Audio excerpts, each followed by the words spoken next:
Gracias de nuevo a todos por acompañarnos esta noche. Esta es la quinta cátedra de éxito empresarial de Fonglode. Al grupo integrado por los señores Pepín Corripio, José León, Gustavo Cisneros y Arsenio Ureña, se une hoy Frank Rainieri, quien viene a aportarnos una visión que parte de una perspectiva diferente, que es el turismo. Yo he comenzado a leer esto, pero cuando uno se para así, uno mete la pata siempre. Excúsenme, porque me han dicho que antes de comenzar a hablar, uno tiene que saludar a la gente que está delante. Pero como yo estoy tan poco acostumbrado a venir a hablar ante gente tan distinguida, se me ha pasado. Señor secretario, el director ejecutivo de la Fundación, doña Aide, buenas noches a todos ustedes y a los demás invitados. Tuve el placer de conocer a Frank hace casi 3 décadas, cuando trabajé en la Cámara Americana de Comercio, y él era parte de su junta de directores. Antes de trabar amistad allí, sabía de él, puesto que difícilmente alguien de mi generación en la capital en los años 70 podía escaparse de los ritos nocturnos de Neón, un establecimiento de diversión cuya mera mención seguramente nos sacará a muchas sonrisas. Pero aquella imagen que tenía de Frank fue rápida y perdurablemente modificada en los meses siguientes al huracán David y la tormenta Federico, y en los años subsiguientes, cuando le acompañé en múltiples ocasiones a asistir a víctimas de esos ciclones.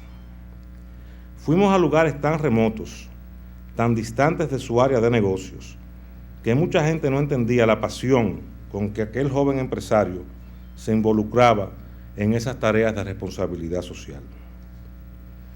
Al cabo de tantos años, el señor Rainieri es hoy uno de los principales empresarios del área del turismo, que incluye el desarrollo de bienes raíces y un exitoso aeropuerto internacional construido y operado por el sector privado. Cuando uno dice Frank es un capitalista de altos vuelos, no hay nada figurado en esa afirmación. Nuestros oradores anteriores nos han aportado impresiones desde las perspectivas de la industria y el comercio, la agroindustria, los negocios multinacionales o globales y el manejo de empresas familiares. Uno de ellos, don Pepín, nos confesó que uno de sus pocos autorreproches era no haber invertido en turismo. Seguro que uno de sus motivos para lamentarse ha sido ver el inmenso éxito de don Frank. Frank Rainieri nació el 24 de octubre de 1945. Ese dato él no lo pone en su biografía oficial. Yo tuve que ponerme a averiguar cuándo fue que nació Frank. Es modelo 45. En los años 60, con el país en turbulencias políticas, inició estudios de licenciatura en Administración de Empresas en el St. Joseph College de Filadelfia, en Estados Unidos, y los finalizó posteriormente en la Universidad APEC en Santo Domingo. El señor Rainieri es uno de los pioneros del desarrollo del turismo en el extremo de la zona este del país. Esa trayectoria empresarial comenzó con la inauguración en 1971 del Punta Cana Club, junto al empresario norteamericano Ted Keel. Se trataba de 10 pequeñas cabañas que fueron el punto de partida para uno de los más exclusivos y elegantes complejos turísticos del Caribe, el Punta Cana Resort and Club. Frank ha merecido importantes reconocimientos, incluyendo el premio Presidential Citation entregado en 1985 por el entonces presidente de los Estados Unidos, Ronald Reagan. Fue galardonado como hotelero del año en 1999 por la Asociación de Hoteles del Caribe y reconocido como joven sobresaliente por el capítulo Jaycees Dominicano en el año 1978. Fue presidente de la Asociación de Hoteles del Este, miembro de la Comisión de Promoción de Inversión Extranjera, de la Junta de Directores de la Universidad APEC y primer vicepresidente del Consejo Nacional de Hombres de Empresa, que es lo que hoy es el CONEP. En el capítulo de Servicio Público, me consta que ha declinado invitaciones importantes, pero fue miembro de la Junta Monetaria, de la cual renunció. Aparte de ser presidente y CEO del Grupo Punta Cana y de la Fundación Ecológica Punta Cana, una organización sin fines de lucro dedicada a la preservación del medio ambiente en la región este del país, el señor Rainieri continúa involucrado en entidades de lo que hoy se llama sociedad civil. Es miembro del Consejo de la Cámara Americana de Comercio, la cual presidió desde 1986 a 1988, y de la Asociación Nacional de Hoteles y Restaurantes, Azonahores, que presidió en 1994. Miembro del Comité Directivo de la Asociación de Hoteles del Caribe y presidente fundador de Alianza Caribeña para el Turismo Sostenible. No puedo dejar de referir algo ausente, otro detalle, Frank deja cosas fuera, otro detalle ausente de su hoja de vida oficial, pero que igual revela mucho del carácter y personalidad de nuestro orador. Frank Rainieri es, desde hace alrededor de 40 años y quizás más, uno de los responsables de mantener viva y vigente una de las tertulias más discretas pero poderosas de este país, muchos de cuyos miembros, que a veces parecen orgullosos de pertenecer a esa prestigiosa logia, nos acompañan esta noche. Me refiero al grupo de los jueves, del cual no daré más detalles tras el riesgo de haberlo traído a colación. Don Frank está casado con la señora Aide Curet, que nos acompaña hoy aquí, quien, pese a ser una lumbrera por mérito propio, se ha desarrollado profesionalmente al lado de su marido, y a quien él mismo atribuye mucho de su éxito y buena fortuna. La señora Curet de Rainieri es vicepresidente de Hospitalidad de Punta Cana Resort and Club. El matrimonio ha procreado 3 hijos, Paola, Francesca y Frank Elías, todos integrados y comprometidos con la empresa. Como ya les dijeron, en esta cátedra tendremos el privilegio de contar con 3 en vez de 2 panelistas. Son los señores George Santoni, abogado y presidente de Finjus, Aida Consuelo Hernández Bonelli, directora ejecutiva de Educa, Bernardo Vega, economista, escritor, diplomático y en llave de Frank desde antes del diluvio. Sin más preámbulos, me complace dejarles a nuestro invitado de hoy, Frank Rainieri. Muchas gracias.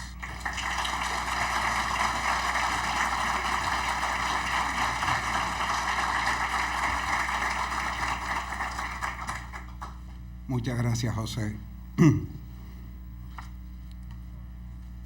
Y muy buenas noches, amigos todos.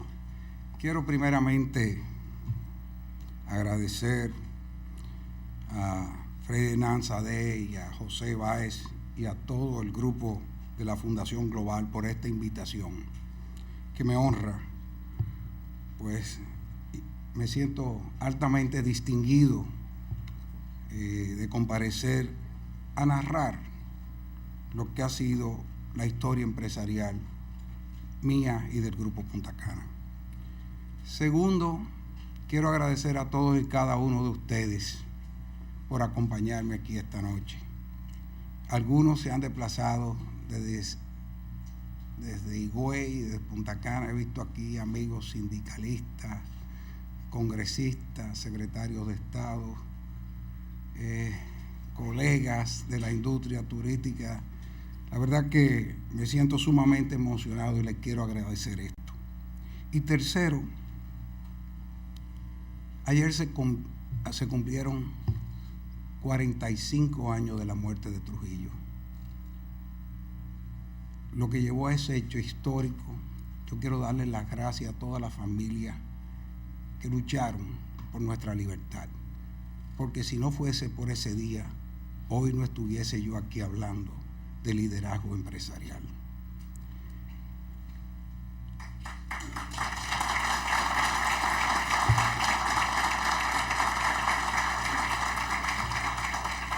Como bien dijo José,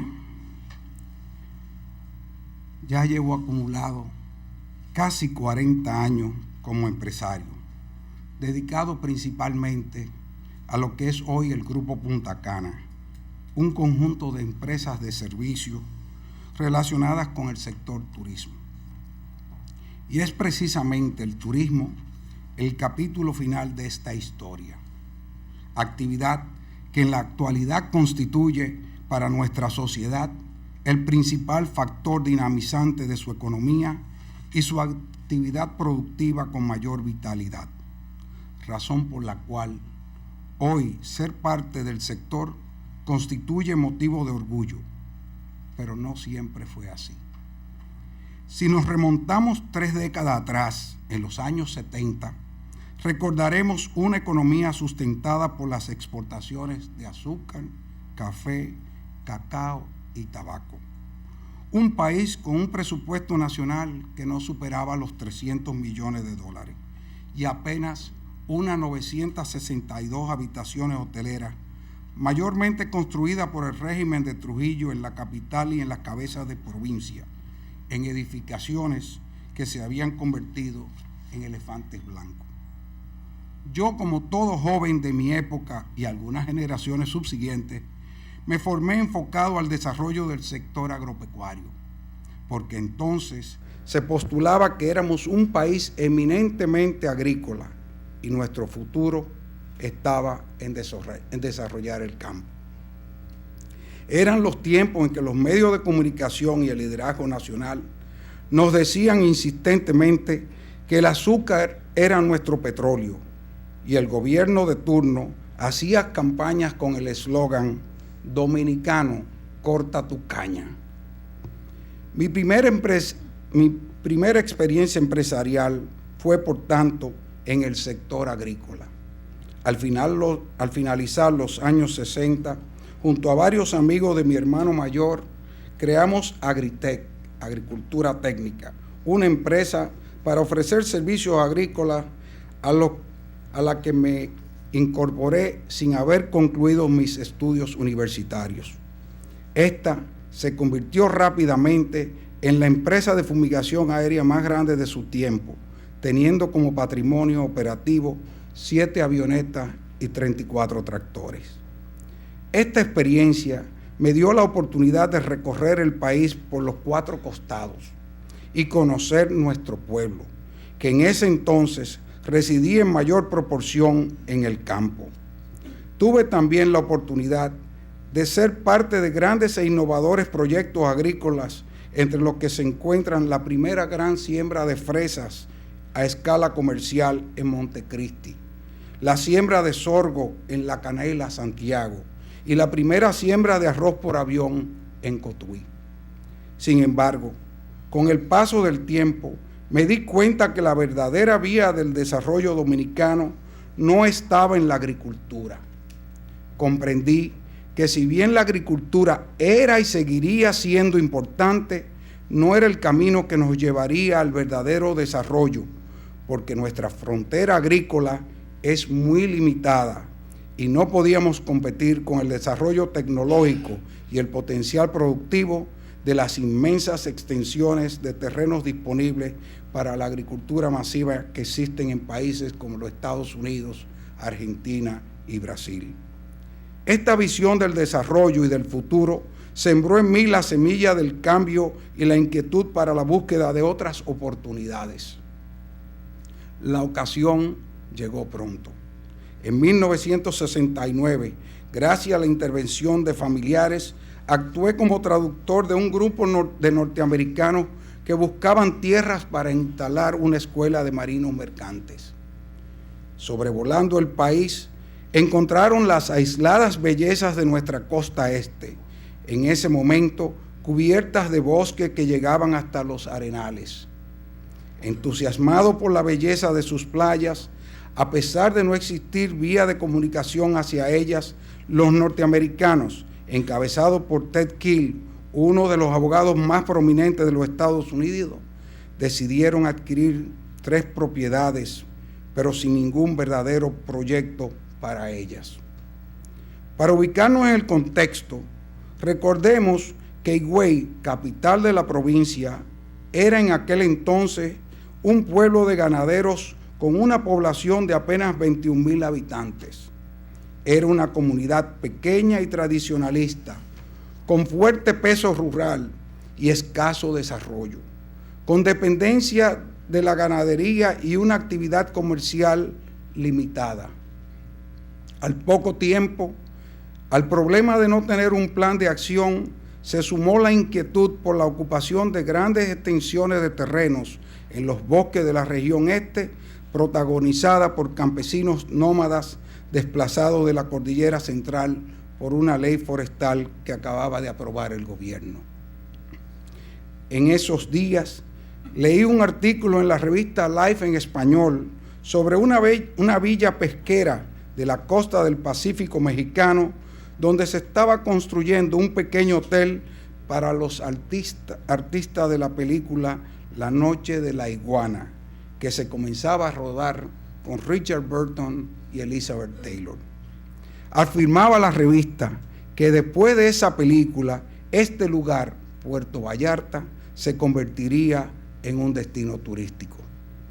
Para mí, el litoral higüeyano, que comprendía desde Juanillo hasta Macao, tenía mejores condiciones que Puerto Vallarta para convertirse en destino turístico. En ese entonces, donde está la propiedad del Grupo Punta Cana, se conocía como Yauya, pero lo registré en 1971 como Punta Cana. En junio de 1970, la persona encargada por los norteamericanos para atender su propiedad en el país y para quien yo trabajaba en mi tiempo libre, me invitó a acompañarlo a una reunión con sus socios en Nueva York, quienes estaban inquietos, pues había transcurrido un año y no se había hecho nada con la propiedad adquirida. No puedo olvidar el día que llegué a dicha reunión en 280 Park Avenue, donde se encontraban algunos de los más prominentes empresarios, banqueros y sindicalistas norteamericanos, que eran los socios originales de lo que hoy es Punta Cana. Era yo un joven dominicano de 24 años, reunido con personalidades como Edmond Zafra, presidente de Republic Bank, John Novacek, presidente de Sealand, o George Minnie, presidente de la unión más poderosa en ese entonces del mundo, la FLCIO. Ellos buscaban una salida a una inversión realizada en un país que les era prácticamente desconocida a todos. Con la osadía de esa edad, ante una pregunta de Ted Keel, les esbocé lo que yo consideraba debía hacerse. Primero, comprar un bulldozer y abrir una trocha de digway que permitiese el tráfico de vehículos hacia la propiedad. Luego, la construcción de una cabaña donde se pudiese pernoctar, ya que el viaje desde Santo Domingo consumía unas 6 horas. Simultáneamente, la construcción de una pista de grama de 2.500 pies para recibir pequeñas avionetas. No olvido cuando expliqué que teníamos que comprar 2 pequeñas plantas eléctricas y John Tishman, constructor de las desaparecidas Torres Gemelas de Nueva York, me dijo: ¿plantas eléctricas? ¿Y para qué? Le expliqué que en esa zona no existía Con Edison, en ese entonces el mayor suplidor de energía de la ciudad de Nueva York. 2 semanas después, Ted Keel me invitó a visitarlo a su casa de veraneo en San Tomás y me volvió a preguntar qué yo haría con esas tierras y cuánto costaría. En ese momento estaba mejor preparado y pude darle más detalles. Al final me preguntó cuánto yo ganaba. Y esa ha sido la única vez que le he mentido a Ted. Le dije que ganaba $800 mensuales, salario que en 1970 devengaban muy pocas personas en este país. Él me invitó a trabajar con ellos para hacer lo que yo le había sugerido y me ofreció pagarme $1,200 mensuales. En ese momento, señores, tomé una de las decisiones más audaces de mi vida. Le rechacé la oferta. Al preguntarme la razón de mi negativa, le expliqué que siempre había dicho que no trabajaría para nadie si no era como socio. Ted me ofreció acciones en venta, pero le expliqué que yo no tenía dinero para comprarla. Me propuso que la adquiriera mi familia y le contesté que mis padres eran una cosa y yo otra.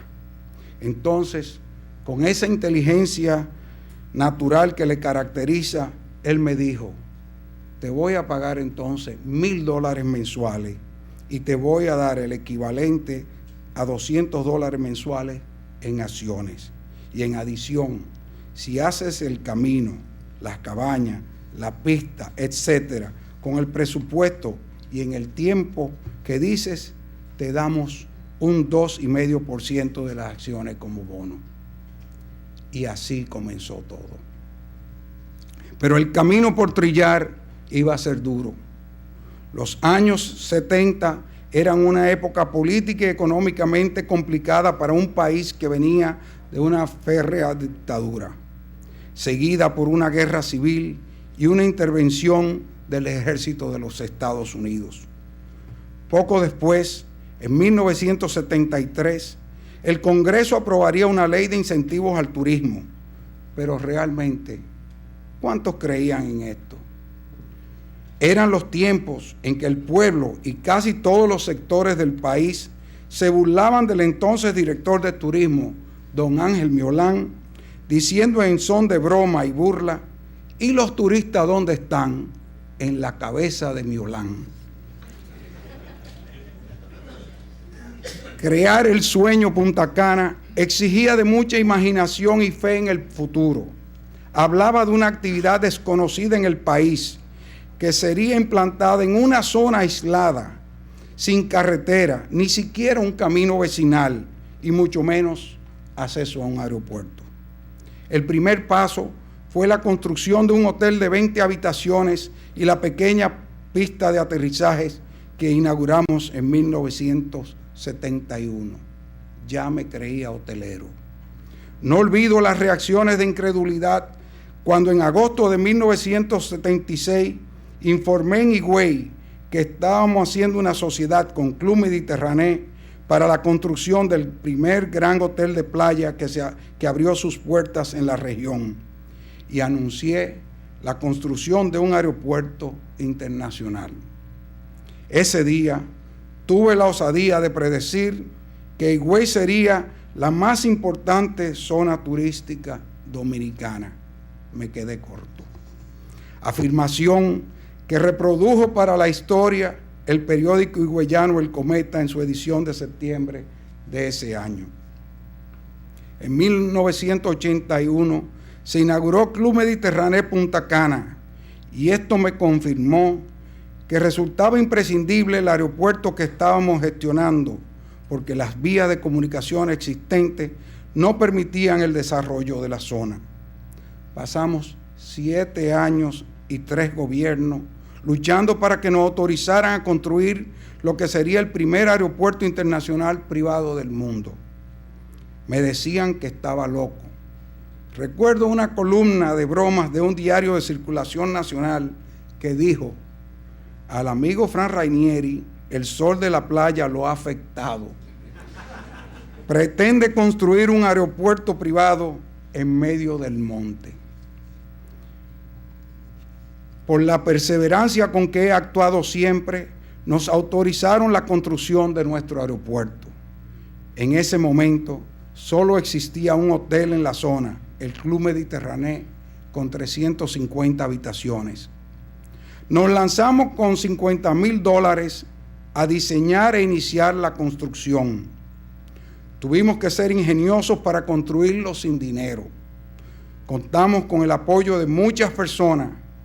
Un ejemplo es el arquitecto Oscar Inver, quien diseñó la terminal usando elementos como la cana y la madera, extraída del mismo lugar donde construíamos el aeropuerto, para así reducir los costos al mínimo. Hoy se habla del éxito del Grupo Punta Cana, pero el éxito nunca llega solo.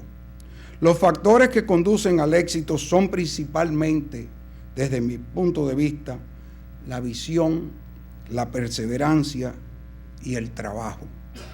Virtudes que deben ser acompañadas con el respeto a nuestros principios éticos y morales, y para nosotros los cristianos, con fe y amor de Dios. Primero tuve la visión de ver hacia dónde nos llevaban las fuerzas del cambio y los determinantes económicos del futuro. Luego, seguí esta intuición manteniendo el vínculo con un grupo de futuro y abriendo mi espíritu al cambio. Y alimenté mi fe para soñar con un futuro. Después, tuve el arrojo de proponer un sueño y la perseverancia de trabajar con ahínco para realizarlo. Para mantener vivo el sueño, además de poseer un espíritu perseverante, había que trabajar muy duro. La forma en que operaba el aeropuerto es un ejemplo.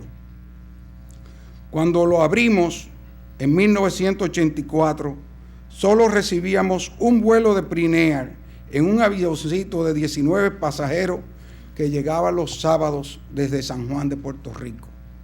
Esta operación apenas representó 2.600 pasajeros en todo el año 1984. Perdíamos un dinero que no teníamos. Se evaporaba más gasolina de avión que la que vendíamos. Las instituciones del Estado no disponían de personal permanente en el aeropuerto, por lo que los sábados me levantaba a las 4:30 de la mañana y en una guaguita alquilada recogía 2 inspectores de migración, 2 de aduana y 2 del DNI para llevarlos a Punta Cana. Llegábamos a eso de las 10:30 de la mañana, recibíamos y despachábamos el vuelo y emprendíamos el viaje de regreso, con una parada para almorzar en Higüey, llegando a Santo Domingo cerca de las 6 de la tarde. Después de más de 12 horas de trabajo, dormía un rato y a las 8 o las 9 de la noche salía hacia la discoteca Neón a trabajar, pues de allí salía el sustento de mi familia, porque Punta Cana todavía no producía para pagar mi salario. La situación llegó a tal punto que prácticamente todos los accionistas importantes vendieron su participación. Pasé 7 años sin poder cobrar. Acepté el pago en acciones que en ese momento no valían nada.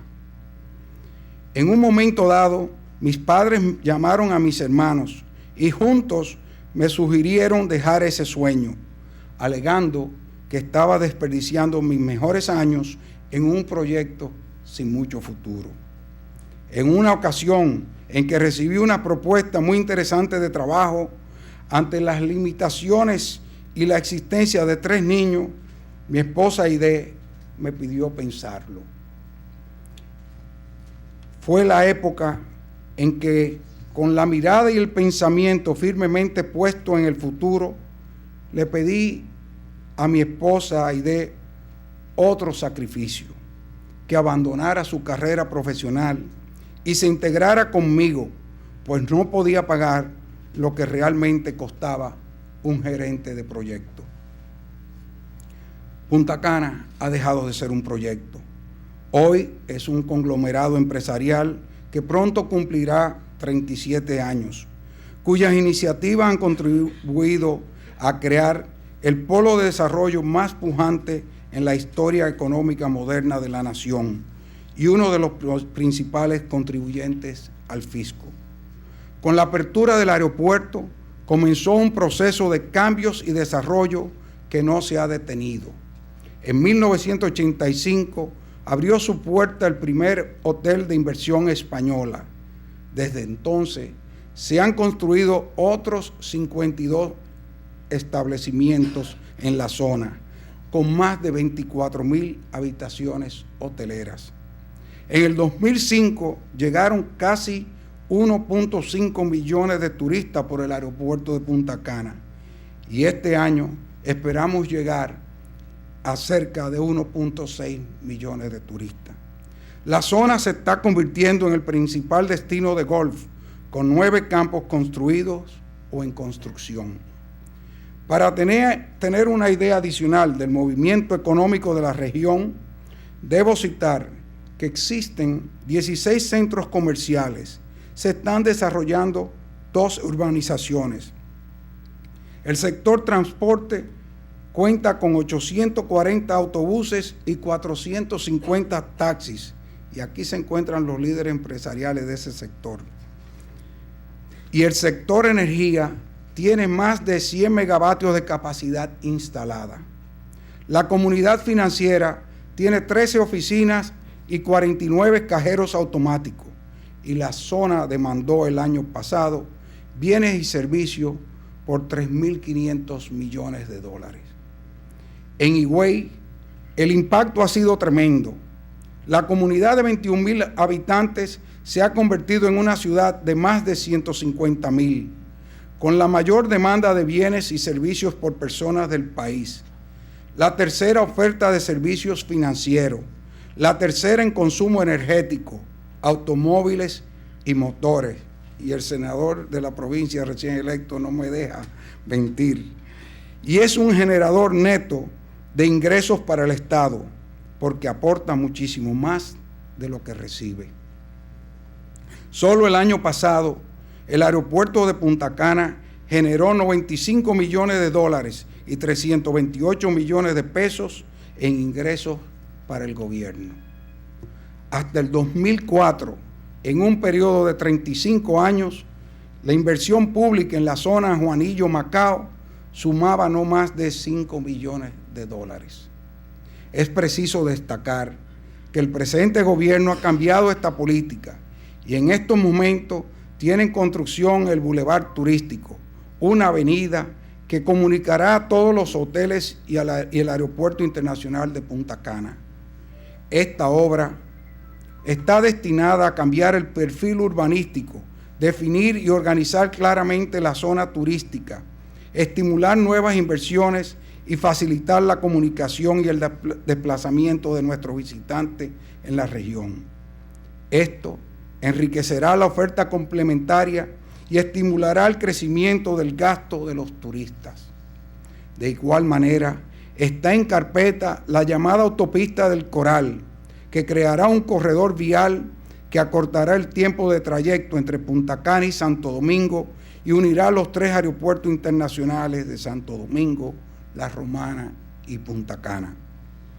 De mantenerse esta política de inversión en infraestructura y desarrollo social, me atrevo a asegurar que en los próximos 7 años nuestra región podría atraer 10,000 millones de dólares adicionales de inversión y podríamos producir tantos o más dólares como los que recibe hoy el país de todas sus fuentes.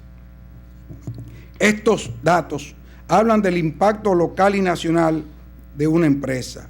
Ahora bien, el éxito tiene que ser acompañado con un ejercicio de responsabilidad social, que no es lo mismo que la caridad, que es ayudar al prójimo. La responsabilidad social hoy es mucho más que dar una limosna al necesitado o aportar para una obra social. Significa involucrarse activamente en el desarrollo de la sociedad. Con este sentido de compromiso ha crecido nuestra empresa. Desde nuestros inicios, en 1971, se creó la primera escuelita de esa remota región, con un aula y 20 niños. Hoy, con enorme satisfacción, podemos decir que entre nuestros colaboradores se encuentran profesionales que recibieron sus primeras lecciones en ese modesto lugar. El Grupo Punta Cana construyó y sostiene 2 centros educativos con 700 alumnos. El Centro Educativo Punta Cana, una escuela privada bilingüe del más alto nivel académico, y el Politécnico Ann y Ted Kiel, escuela pública que es la única opción sin costo que tienen los jóvenes de la zona para obtener el bachillerato. La responsabilidad social hoy también significa apostar al país y ser emprendedores atrevidos y realizadores de proyectos innovadores que aporten valor agregado. Atendiendo a esta visión, nuestra empresa, además de hoteles, marina, campo de golf, etc., tiene una reserva natural y ha creado el Centro de Sustentabilidad y Biodiversidad con la participación de algunas de las más renombradas universidades nacionales e internacionales, como INTEC, Harvard, Cornell, Virginia Tech y Columbia University. Hemos realizado inventario de la flora y la fauna nacional con estas universidades y el Jardín Botánico Nacional. Con la Universidad de Miami tenemos un proyecto de rescate del arrecife de la zona que servirá de modelo para otros lugares. Todo esto con la supervisión de los organismos correspondientes del país. En este momento estamos resembrando cientos de manglares destruidos por los temporales que nos han azotado en años recientes. Podría extenderme en estos programas, pero prefiero invitarles a realizar un recorrido por la zona y coordinar con nosotros una visita para conocer los programas que estamos llevando a cabo. En la compleja sociedad de hoy, los ciudadanos, sobre todo aquellos llamados empresarios que tienen el privilegio de construir nuevas empresas o dirigir las que existen, tienen la responsabilidad de compartir sus éxitos con la sociedad, asumiendo una cuota de compromiso social. Quiero terminar con una reflexión sobre lo que la sociedad llama éxito. Primero, el mayor éxito debe ser la familia. Aide, mi esposa y compañera de siempre, así como toda mi familia, han sido coprotagonistas y su entrega ha hecho posible esta historia. Segundo, llegar a la meta puede ser relativamente fácil. Lo difícil es mantenerse en la cima. Pero estar en lo alto de la pirámide social o económica es mucho más que disfrutar de lo material. El éxito económico es algo más que producir dinero y sumar riqueza personal. Es justo que las empresas produzcan dividendos para quienes la crean y la trabajan, pero cuando la sociedad nos ofrece la oportunidad de establecernos y hacernos fuertes, los negocios dejan de ser proyectos particulares y se convierten en instituciones sociales que producen bienes y servicios para el país y son el verdadero sustento económico y la llave del progreso de una nación. Un empresario es un dirigente y administrador de negocios. Un emprendedor es un visionario, líder, creador de oportunidades y realizador de proyectos. Podemos escoger ser empresarios o emprendedores, pero cuando un emprendedor ve realizado su sueño o un empresario ve su negocio florecer, debe aprender que ese sueño deja de ser propio y aceptar que con su liderazgo ha construido un activo social, no una empresa más, y está comprometido a asegurar su existencia y evolución para garantizar que la sociedad continúe creciendo. Muchas gracias.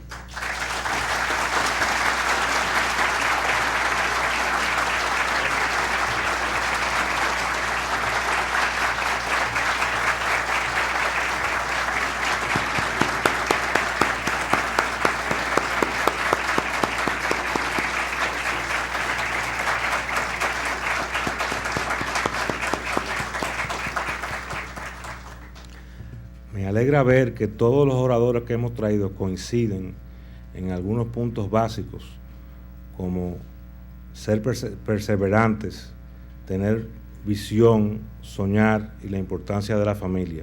Yo creo que esas son cosas que si tanta gente que ha hecho cosas distintas para llegar al éxito las incluye dentro de las cosas que tiene que hacer, deben tener alguna importancia.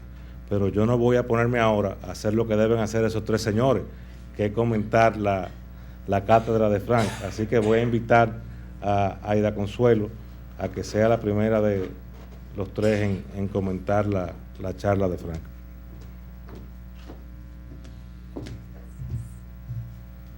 Muy buenas noches, señor Frank Rainieri, José Báez Guerrero, George Santoni, señor Bernardo Vega, Frederique Manzade, distinguido público, señoras y señores.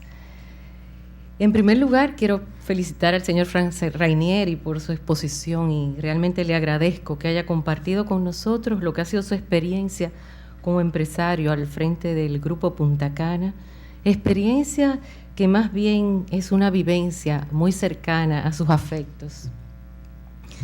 Esa experiencia nos deja algunas lecciones que podemos enfocar desde diferentes perspectivas. Desde el plano individual, hay una serie de elementos válidos que también pueden servir a cualquier individuo que aspire a convertirse en ente productivo y de servicio a su sociedad y que desee desarrollarse en cualquier área, sea profesional, empresarial, artística o deportiva. Y son el trabajo, la disciplina, el establecimiento de metas claras y la perseverancia frente a todos los obstáculos que se van presentando en el camino. Cimentados estos elementos en sólidos valores éticos y espirituales. Los académicos de la administración de negocios afirman que las empresas y empresarios exitosos se distinguen más que nada de aquellos que no lo son por lograr una efectiva articulación de su entorno competitivo con su visión, misión, recursos y capacidades.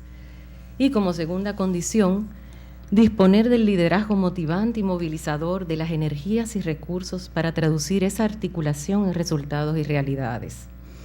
Sin embargo, más allá del ámbito académico, los resultados empíricos sugieren que los negocios exitosos han desarrollado ventajas competitivas duraderas a través de un proceso de innovación permanente y el aprovechamiento de oportunidades que les ha permitido estar a la delantera del mercado y no constituirse en blanco fijo de los demás competidores. ¿Cuáles son esos factores que pueden contribuir a la ventaja competitiva y que en nuestra opinión han servido de base al éxito de este empresario? Desde el punto de vista del liderazgo observo algunos valores claves. Confianza en sí mismo, pasión por lo que hace, energía, actitud positiva, trabajo en equipo, fe en la misión personal y del grupo y sobre todo fe en el país y visión de futuro. Desde la perspectiva del desarrollo de la empresa, hay otros factores presentes y que precisamente Collins y Porras señalan en su estudio sobre empresas que perduran. Entre estos factores destacaría los siguientes: la existencia de una ideología central y un sentido de propósito que va más allá de solo producir riquezas. Un impulso al progreso que hace posible adaptarse a los cambios sin perder los ideales fundamentales. La empresa preserva su ideología central, pero las manifestaciones de esa ideología permanecen abiertas al cambio y a la evolución. Dedicación de tiempo al desarrollo organizacional y reingeniería de la institución para impulsar la innovación como una estrategia de responder efectivamente a las necesidades de su mercado. Un ejemplo ilustrativo de este espíritu innovador está en la creación de un aeropuerto privado que hoy recibe el mayor volumen de turistas, de modo que ha superado el paradigma de los años 70 y 80 que dejaba a la pura y exclusiva responsabilidad de la iniciativa pública la realización de este tipo de infraestructura. Al tiempo de constituirse en ventaja comparativa, esto supone el asumir riesgos, lo cual es otro valor importante, como es el de servir a millones de turistas y a la vez cumplir cabalmente con las leyes y normas de seguridad en el transporte aéreo internacional. A modo de síntesis, yo podría resumir el éxito del liderazgo de esta empresa y de este empresario en 3 elementos: continuidad en el propósito del negocio, sensibilidad para aprovechar las oportunidades y dinámica de innovación para adaptarse al cambio del mercado. Hay otro aspecto que no puedo dejar de mencionar y que el señor Frank Rainieri estuvo explicando, ya que lo considero no solamente como una estrategia o resultado, sino como un factor de éxito. Me refiero al sentido de responsabilidad social corporativa que está explícitamente expresada en la misión y que se manifiesta a través de las acciones orientadas a la preservación del medio ambiente que promueve la Fundación Ecológica, así como otras acciones que se realizan a través de la Fundación Punta Cana. Por supuesto, tengo que resaltar el apoyo a la educación. En este sentido, destacamos el proceso que se está llevando a cabo para convertir el Centro Educativo Punta Cana en un verdadero centro de excelencia, así como el establecimiento de una biblioteca que estará abierta a la comunidad, y la Escuela Tecnológica Ann y Ted Kiel. En este proceso del Centro Educativo Punta Cana ha sido interesante que se ha llevado, con todos los pasos y de una manera rigurosa desde el diagnóstico, pasando por jornadas de capacitación y encaminadas hacia lo que será el establecimiento del proyecto educativo de centro, que hoy por hoy es una de las estrategias más efectivas para que la escuela pueda garantizar una gestión de calidad tanto en el aspecto docente como en el administrativo. En este punto quiero hacer una reflexión en lo que se refiere a la educación, que yo catalogaría más bien como un reforzamiento de lo que yo visualizo como una meta que el grupo pudiera tener a largo plazo, y es el de ampliar su radio de acción de manera que tengan un efecto más decisivo en la comunidad y pueda haber una influencia en la transformación del sistema educativo, sobre todo de esa región. No pretendo que la responsabilidad total recaiga sobre un grupo privado, porque en efecto persiste el desafío que es común tanto al liderazgo del Estado como del sector privado, que es el de estimular y promover firme y sostenidamente la iniciativa y el liderazgo comunitario para la búsqueda de soluciones a sus problemas, así como reforzar el impacto en los resultados económicos y sociales del entorno. Por último, pero no menos importante, quiero hacer un justo reconocimiento al empresario Frank Rainieri, porque ha logrado algo que no siempre resulta sencillo, y es haber integrado en la empresa y de manera exitosa a su familia, a sus hijos y en especial a su esposa Aide Curé de Rainieri, quien lo ha aportado todo con la dedicación, confianza y responsabilidad que de seguro jamás se podría obtener de ningún otro socio. Felicitamos pues al señor Frank Rainieri, a su familia y a los distinguidos socios que le acompañan en esta exitosa empresa que tanto ha contribuido al desarrollo de la industria turística de nuestro país. Muchas gracias.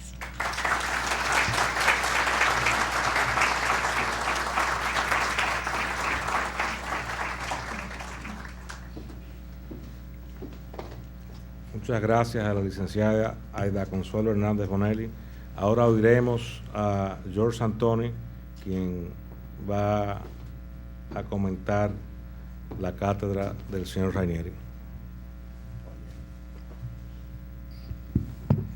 Muy buenas noches. Pero antes de comentar la interesantísima y muy ilustrativa charla de nuestro ponente de esta noche, yo quisiera felicitar al gran amigo José Báez precisamente por esta iniciativa y esta cátedra de éxito empresarial, porque José ha sido un tradicional defensor, aupador de lo que es el empresario tesonero con dinero bien habido, realizado dentro de lo que es el contexto y el marco legal.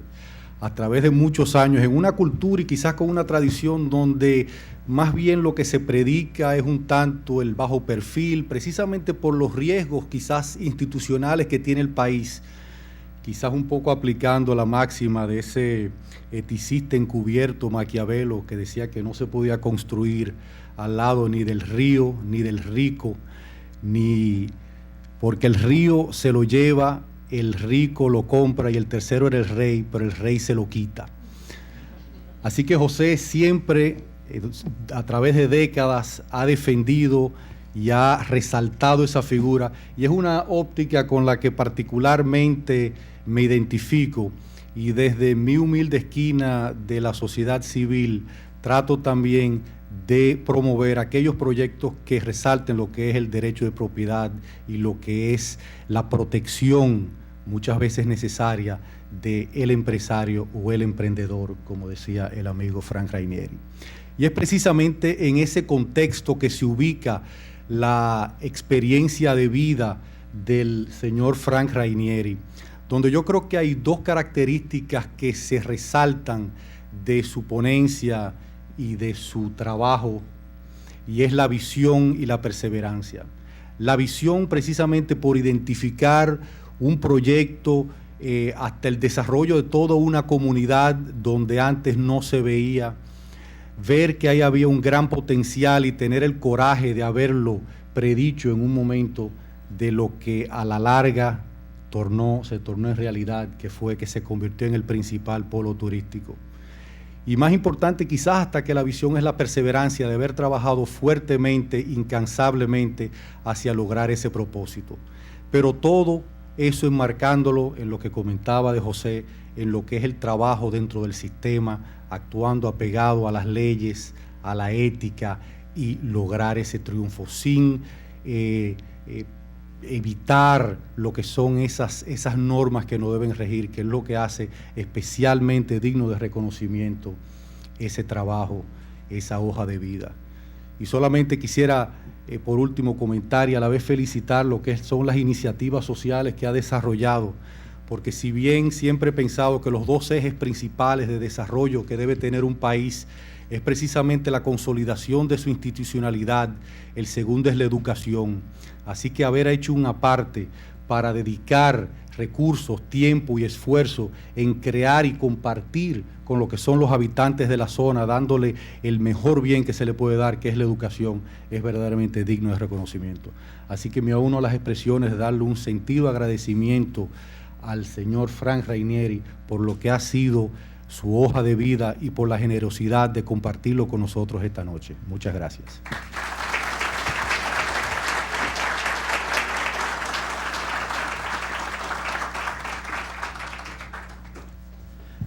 El peligro de uno invitar a amigos de uno a este tipo de cosas es que luego lo hacen sonrojar a uno.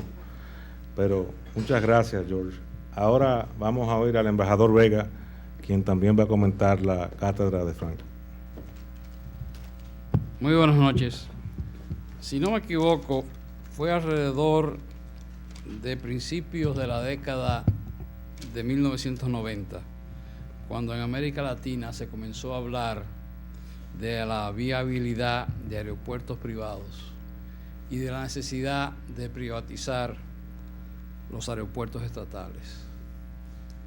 Nosotros comenzamos a privatizar aeropuertos estatales en 1997-98, es decir, 8 años después de cuando surgieron esas ideas. Luego de eso surgieron aeropuertos privados, primero el de Santiago y después el de La Romana. Pero fue en 1982, 10 años antes de que surgiera esta idea del concepto de aeropuertos privados, por lo menos en nuestro continente, que a Frank Rainieri se le ocurrió que era viable hacer eso. Y me consta que después que inició el proyecto y comenzaron los primeros hoteleros españoles a construir sus hoteles en la zona, para que el proyecto fuera más acelerado, él los invitó a que fueran accionistas y ninguno de ellos creía en la viabilidad de la existencia de un aeropuerto privado que hoy en día recibe el 50% de todos los turistas que reciben el país y donde entre el momento que se apagan los motores de un avión y uno recoge su maleta, usualmente no pasan más de 10 o 12 minutos, cuando en los otros aeropuertos del mundo y en nuestro país eso tarda muchísimo más. Yo creo que esa visión del concepto de un aeropuerto privado es una de las cosas más brillantes en la carrera de Frank Rainieri, como lo es el concepto que está desarrollando ahora de presionar y lograr la creación de este bulevar que va a conectar a todos los hoteles desde Cap Cana hasta más allá de Macao, que aunque es un proyecto del Estado, él es que lo ha estimulado y él es que ha logrado que los hoteleros de la zona efectúen una contribución económica para hacer eso viable.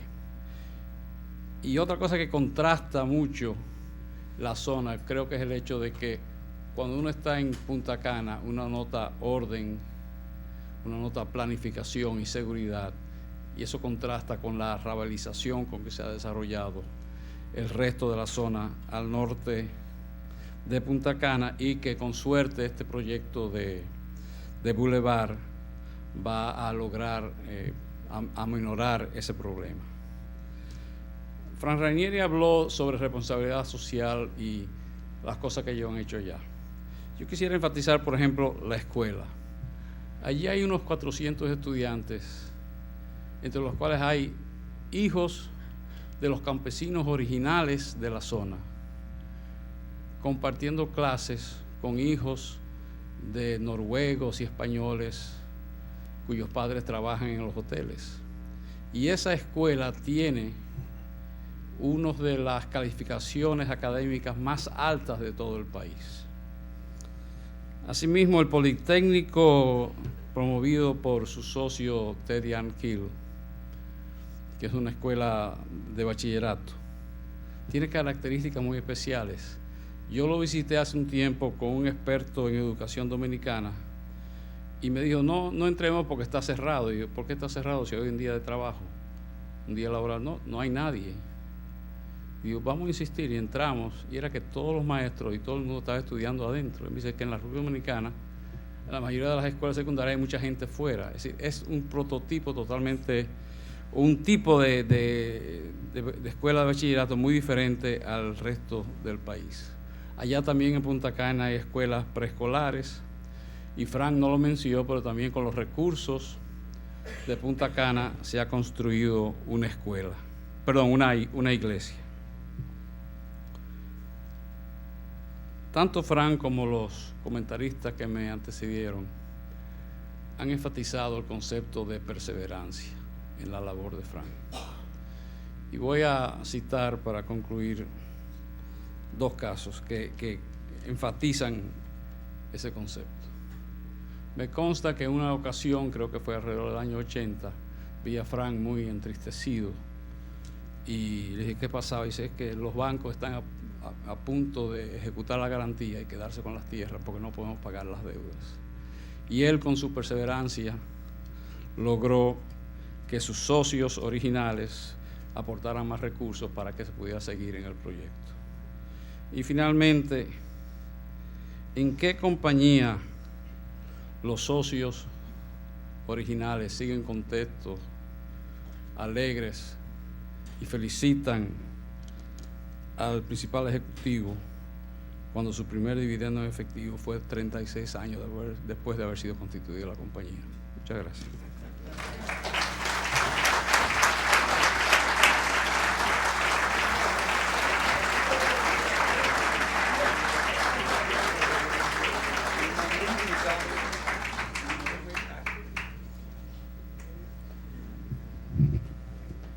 Ahora vamos a tener una breve sesión de preguntas y respuestas. Yo voy a agradecer a todo aquel que haga preguntas, que hagan igual que la última vez que estuvimos aquí, que después de una cátedra y 3 comentarios, el resto del público seguramente no quiere oír más ponencias ni más comentarios, sino preguntas dirigidas a la gente que está aquí arriba. O sea que, por favor, quien sea que tenga una pregunta, levanta la mano. Cuando se le dé la palabra, dice quién es y a quién dirige su pregunta.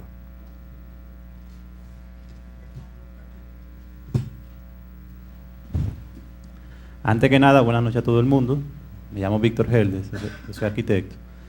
Y hay una pregunta al señor Frank Rainieri, que es, en el incipiente del negocio, cuando las cosas no estaban saliendo como se querían y que el panorama era tan oscuro, ¿qué motivó a usted a seguir adelante con su sueño?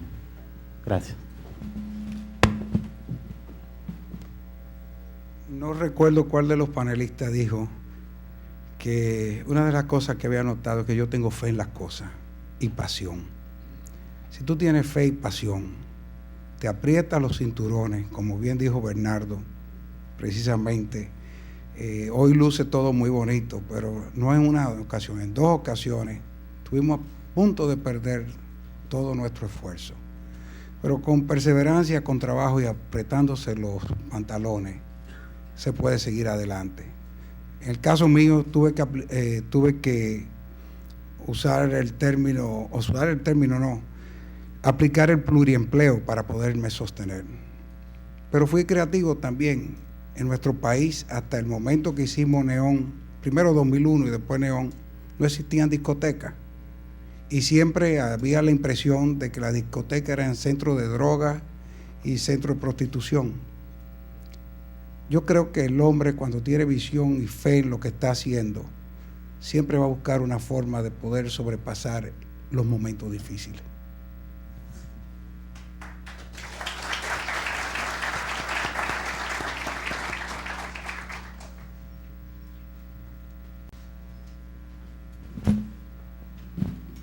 Buenas noches. Felicitaciones a don Fran Rainieri. Muchas gracias por esa excelente presentación. Usted como empresario, como visionario, que ha tenido la oportunidad de trillar este camino del éxito a lo largo de mucho tiempo, hoy en la República Dominicana hay una gran cantidad de personas, jóvenes como usted, que pudieran estar pensando trillar un camino similar al suyo. ¿Cuáles 3 cosas usted podría estar orientando a esa juventud de hoy que tiene sentido emprendedor, deberían seguir para poder lograr resultados similares a los suyos? Pero antes de esa parte, quería decirle que yo pienso que aquí han faltado 2 palabras que han guiado probablemente su éxito, que son coraje e integridad. Muchas gracias. Mira, hay que tener mucha fe y estar consciente de lo que uno está haciendo, porque tú puedes soñar, pero sin los pies en la tierra. Yo siempre he dicho que todos los días tengo que tener los pies más pegados a la tierra y con el éxito aún más. La gente dice comúnmente que aquí nos mareamos fácilmente los dominicanos y los empresarios no somos excepción. Entonces yo creo mucho en que tú tienes que estar convencido de lo que estás haciendo, estudiarlo naturalmente, porque nadie se lanza al medio del río si no sabe nadar. Pero después que te lances y estás convencido, no mires hacia atrás. Solamente darle para adelante, como dicen vulgarmente. Y yo creo que la juventud tiene muchos campos diferentes. La época mía fue pionero del turismo, como aquí está Chichío en la Zona Franca y otros. Pero así van desarrollándose en el mundo nuevas áreas o se van creando nuevas oportunidades en nuevas áreas en las que uno puede incursionar. Lo que uno tiene que estar es convencido que eso es lo que quiere hacer. Y eso sí es fundamental. Si tú no tienes pasión y amor por lo que vas a hacer, pues yo creo que mejor te empleas y te dedicas a cualquier trabajo de 8 a 5 y a las 6 estás en tu casa. José Justo Pepén, de la Federación Cast de Higüey. Yo quiero abrogarme un derecho como altagraciano, como higüeyano, sobre todo agradecerle a don Fran y a su familia por todos esos aportes que ha hecho a esta provincia de la Altagracia. Don Fran, usted puede estar seguro que todos los altagracianos, que todos los higüeyanos le estaremos agradecidos eternamente, y sobre todo el movimiento sindical de la provincia de la Altagracia. Gracias.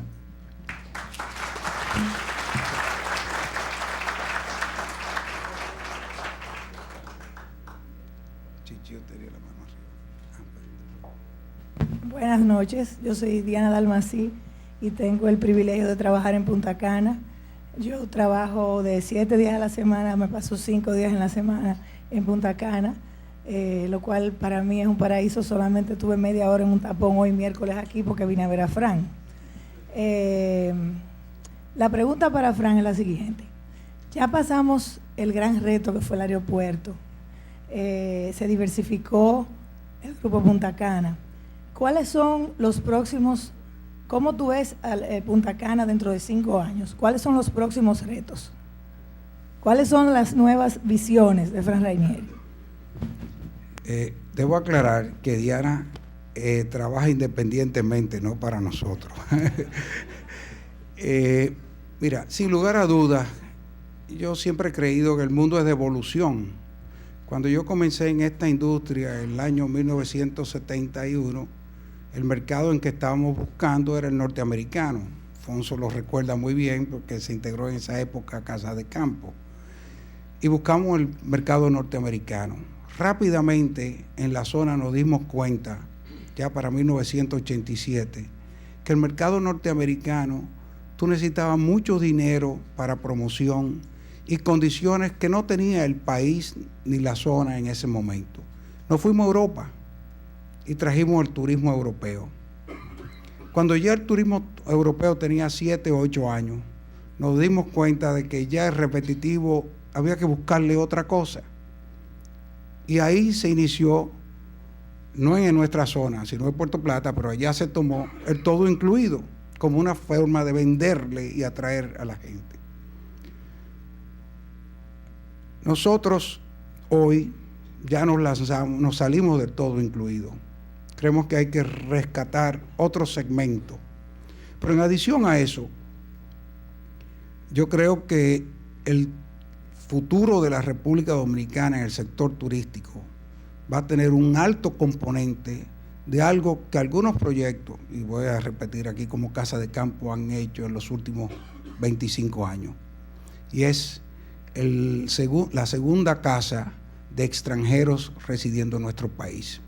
Ustedes se ponen a analizar, y por eso yo hablaba de 10,000 millones de dólares en inversión en los próximos 7 años, si hay un apoyo del Estado para la infraestructura, porque eso no es en hoteles, eso es una gran parte en el componente de segundo hogares para extranjeros. Tomemos el caso de la Costa del Sol en España. En 86 kilómetros de la Costa del Sol hay 64 campos de golf y hay casi 1 millón de viviendas que pertenecen a alemanes e ingleses principalmente, con una inversión que yo no sé de cuánto es, pero estoy seguro que dentro de la economía nacional no caben. Entonces, por eso nosotros creemos que en este momento, en el aspecto turístico, nosotros tenemos que lanzarnos a cosas innovadoras, que lo han hecho algunos, ahora hay que ampliarlo. Y creemos que como país tenemos que actuar en función de eso. ¿Cómo así? El que compra una casa, compró cemento, varilla, baño, mano de obra, piso, todo eso no se lo puede llevar, lo dejó aquí. Es un ingreso neto de divisas para el país y un generador de mucho trabajo para mucha gente. En adición a eso, después tiene que mantener la casa, pagar el seguro, tiene que tener servicio, tiene que tener energía eléctrica, agua, y es un turista repetitivo obligado, sin que se tenga que hacer promoción para que ese regrese al país. Ahora, ¿qué más tenemos que hacer? El país tiene cientos de kilómetros de playas y de costa, y por qué no, y de montañas por desarrollar. Yo creo que todos los que hemos tenido o hemos logrado llegar a cierto nivel en algún lugar, tenemos siempre que tener abierta la posibilidad de incursionar, sea en el país o en otros países, en el mismo aspecto y llevar a cabo proyectos de los cuales nos podamos todos sentir orgullosos. Por lo tanto, no cierro tampoco esa puerta.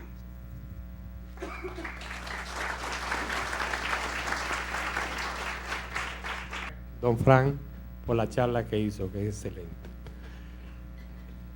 Acaba de contestar parte de la pregunta que yo te iba a hacer, que es el futuro del turismo, y dices tú que debemos desarrollar un turismo nuevo con las casas, o sea, la segunda casa de los extranjeros. Pero a mí me preocupa el turismo masivo. Por ejemplo, el turismo de casas, de segunda casa, es muy limitado. Puede ser mucho. Tú dices la Costa del Sol, que yo he estado por allá y efectivamente es bastante grande. Pero no es todo el turismo de España. Entonces yo creo que enfocar el turismo de la segunda vivienda es interesante porque tiene todos los beneficios que tú tienes. Pero el turismo de masa, donde están todos los hoteles, donde están todas esas habitaciones en el país, me preocupa porque es un turismo de competitividad internacional. Es un turismo que necesita la base competitiva.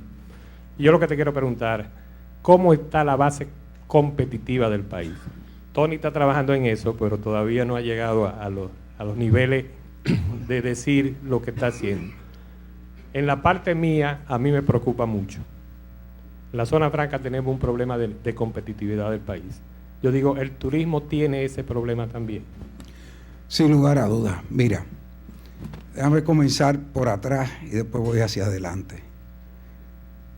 El gran boom del desarrollo turístico de la República Dominicana no ocurrió en el 73 cuando se puso la ley de incentivos turísticos.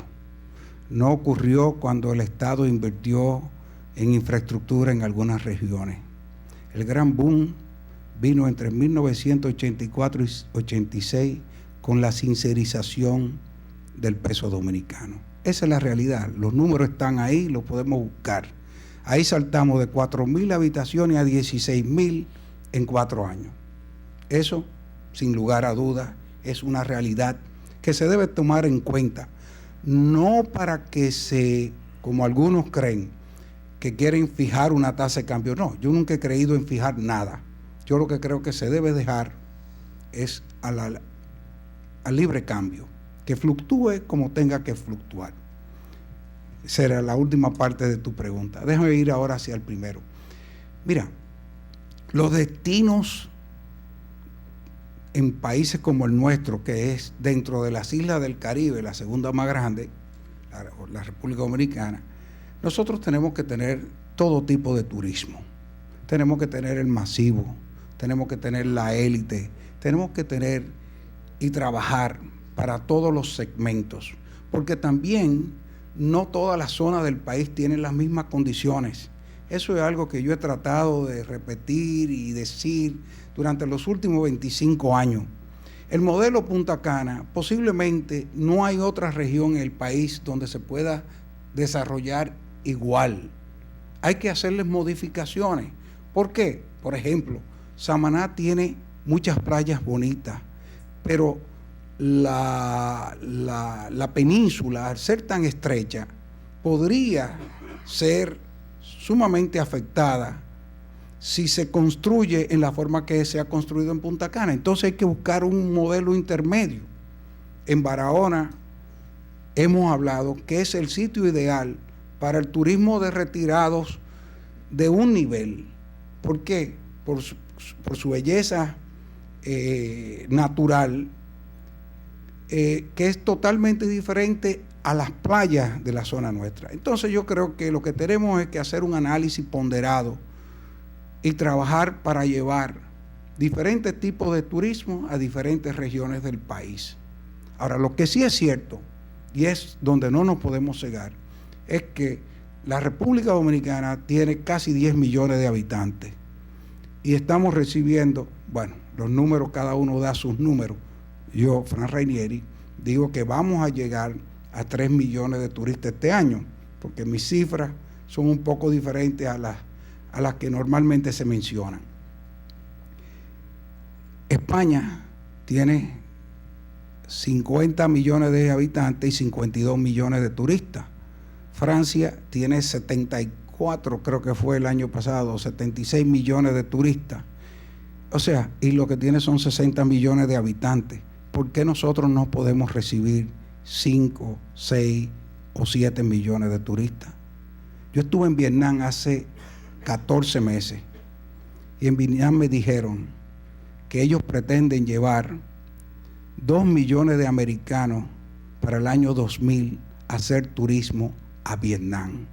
Piensen ustedes cuál era la situación de Vietnam con relación a los norteamericanos hace 25 años.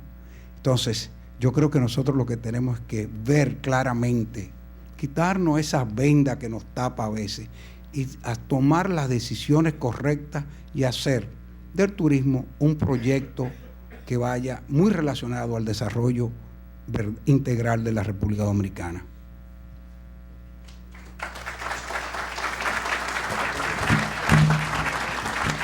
Cuando Fran dijo que él había estado en Vietnam, yo pensé por un momento que eso eran como los años perdidos de Jesús, que nadie sabía dónde estaba. Y dije, pero esa parte yo no la sabía, pero fue hace 14 meses. Frank, felicidades por la charla, Eduardo Grullón. Tú has hablado de varias cosas, pero me voy a atrever a hacerte una pregunta que casi la topaste porque llegaste hasta Barahona. para los que no sabemos de hoteles y no sabemos de turismo ni nada por el estilo, se habla mucho de Bahía de las Águilas.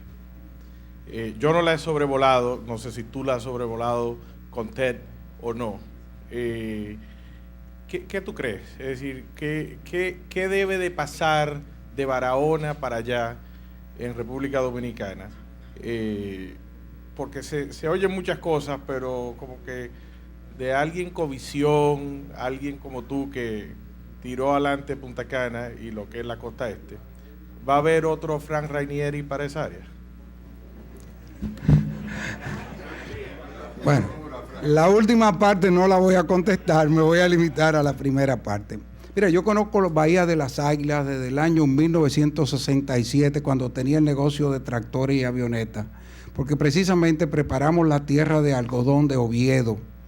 Y después había un mini proyecto de la reforma agraria que hizo el presidente Balaguer en ese entonces, ahí cerca de Pedernales, más hacia la Loma, no recuerdo el nombre exactamente. Por lo tanto, yo conozco esa zona desde ese entonces. En 1986, Jacinto Peinado me pidió que fuésemos a Bahía de las Águilas. Y me dijo, Fran, ¿por qué tú no preparas un proyecto ahí?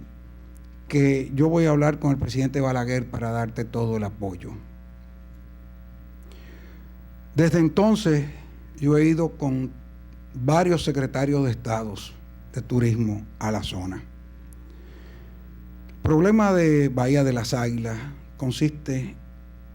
tiene varios aspectos. Primero, se ha convertido en un problema político. Y naturalmente yo soy un empresario que hasta ahora, gracias a Dios, me he mantenido totalmente al margen del patrocinio político. Segundo, Bahía de las Águilas es una extensión que le ha ocurrido a un sitio que le ha ocurrido lo mismo que a Punta Cana. Punta Cana era un lugar dentro de la propiedad nuestra y ya es un nombre genérico que abarca desde Juanillo hasta Ubero Alto. Entonces, Bahía de las Águilas no debemos verlo como un punto. Es toda una zona hoy día, de acuerdo a la interpretación de la gente. Dentro de esa zona, sin lugar a duda, hay áreas que se pueden desarrollar sin chocar para nada con el problema del medio ambiente. Ahora bien, modestia aparte, ¿por qué nosotros hemos logrado nuestro desarrollo? ¿O lo han logrado otros igual que nosotros como Casa de Campo? Porque hubo una cabeza que coordinó todo el esfuerzo. Me explico. Para desarrollar esa zona tiene que aparecer uno que sea el que vea las necesidades de aeropuerto, de agua, de energía eléctrica, dónde podrían ir hoteles sin afectar el medio ambiente, dónde podría ir un campo de golf sin afectar el medio ambiente, y llevarlo a cabo, ser el responsable de llevar a cabo, de ejecutar ese proyecto. Si tiene 7 cabezas, que uno va a ser el aeropuerto, el otro va a ser un hotel, el otro va a ser un campo de golf, lamentablemente, no importa los estudios ni los master plan que se hayan hecho, se van a violentar y va a traer consecuencias impredecibles. El mejor ejemplo, Playa Dorada. Si vemos lo que fue el master plan, y aquí están algunos de los que trabajaron en eso, de Playa Dorada, y lo que es hoy, se cambiaron. Y eso que ahí estaba el Banco Central metido. Yo no estoy diciendo que sea para bien o para mal, pero se modificaron. Entonces, ese es un proyecto que tiene que tener una cabeza y que tiene una incidencia política, un componente político muy grande. Ahora, de que debe desarrollarse una parte de la zona que se le llama Bahía de las Águilas, no quiero que me malinterpreten, porque existen áreas frente a frente al puerto de del Alcoa, ahí mismo hay playas que no tienen nada que ver con la zona hacia el este y que se pueden desarrollar y que son públicas, así mismo. Entonces, sí se puede llevar un desarrollo. Lo que pasa es que tiene que ser bien estudiado, bien ponderado y mejor ejecutado.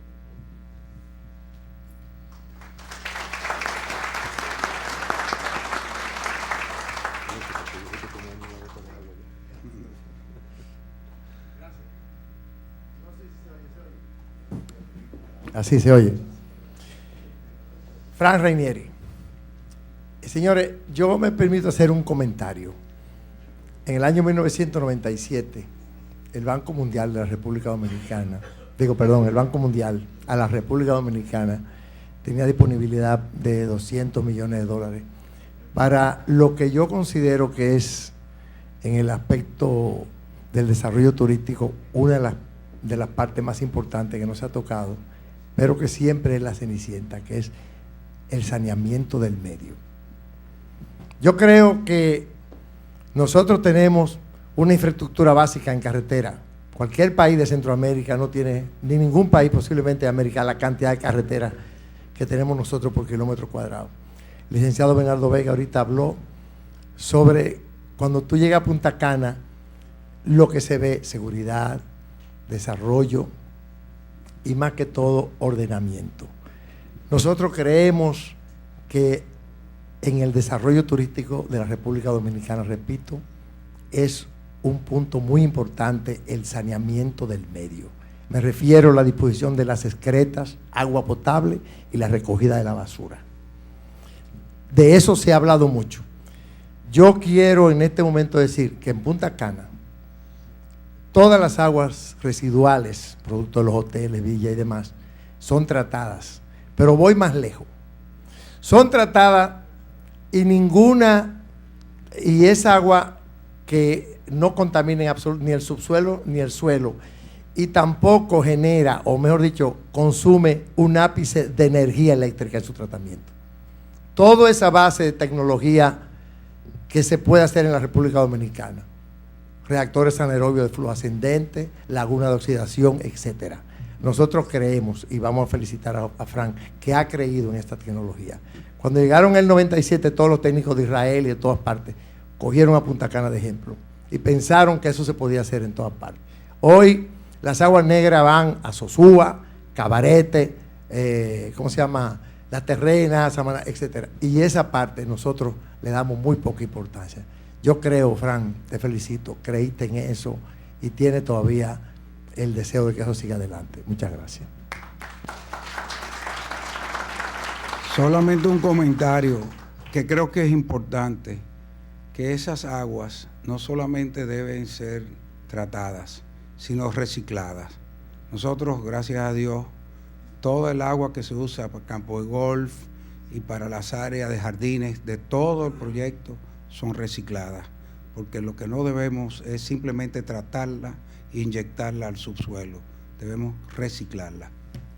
Leyendo el último libro del periodista Andrés Oppenheimer, nos informa en su libro que para el 2015 tendremos 100 millones de habitantes chinos, 100 millones de chinos dándole la vuelta al mundo. Y ya México dice que se conforma con el 1 o el 2% de esa población. ¿Qué están haciendo ustedes? ¿Qué piensan ustedes como sector privado si esa posibilidad se diera? Muchas gracias. Bueno.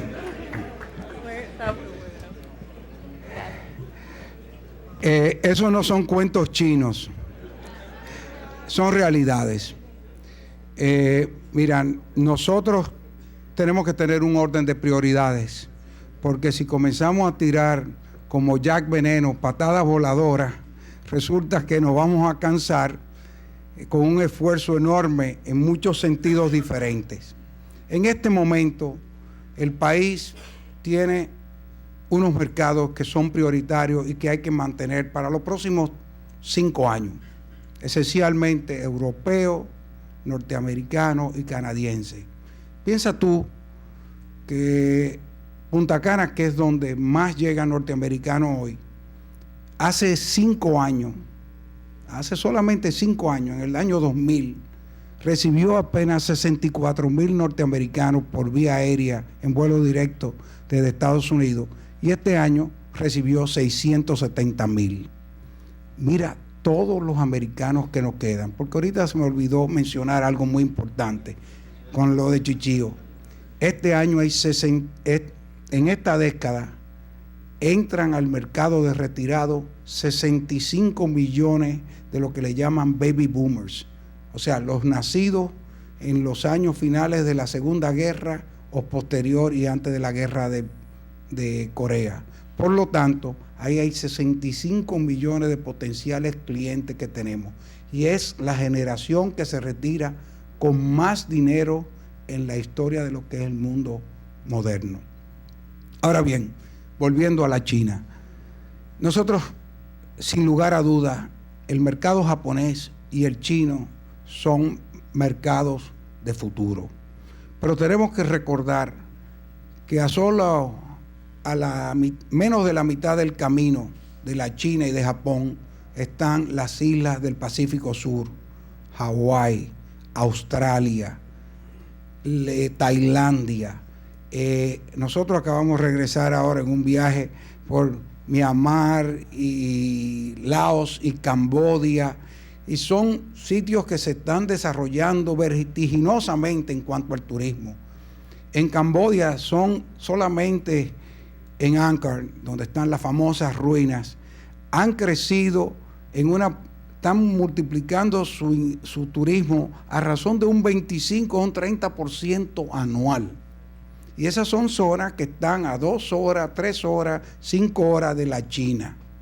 Con esto no quiero decir que no podemos olvidar de los chinos, pero debe haber un orden de prioridades.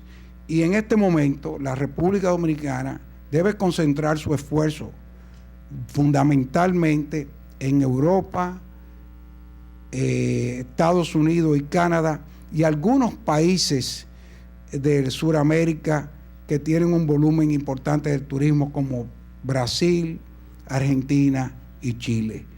Eso no quiere decir que dentro de 10 años, que todavía yo estaré bien joven, no estaremos bregando con los chinitos, pero en este momento no es la prioridad.